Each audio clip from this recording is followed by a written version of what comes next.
Salutations à tous. Aujourd'hui, nous abordons un aspect souvent difficile du christianisme, le coût réel du discipulat. De grandes foules faisaient route avec Jésus.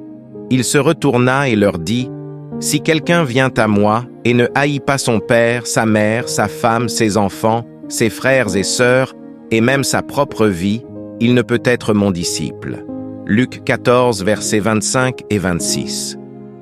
Ce passage choquant utilise le mot « haïr » pour exprimer un principe profond.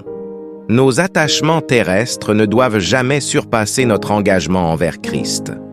Cela ne signifie pas littéralement haïr nos proches, mais plutôt que notre amour pour Jésus doit être suprême, au point que tous autres attachements semblent moindres en comparaison. Pensez à un entrepreneur qui, après avoir réussi dans les affaires, décide de vendre son entreprise pour financer une œuvre caritative ou une mission à l'étranger. Cet entrepreneur montre par ses actions que suivre une vocation plus élevée peut exiger des sacrifices personnels et financiers considérables. Quelles pourraient être les implications pour vous? Y a-t-il des domaines de votre vie où vos attachements vous empêchent de donner la priorité à Christ?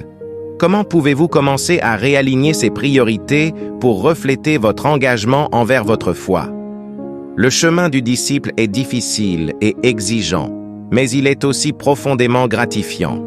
Engageons-nous à examiner notre propre vie cette semaine pour identifier où nous pouvons faire de meilleurs choix qui reflètent notre dévotion à Jésus. Partageons nos réflexions et soutenons-nous mutuellement dans ce voyage.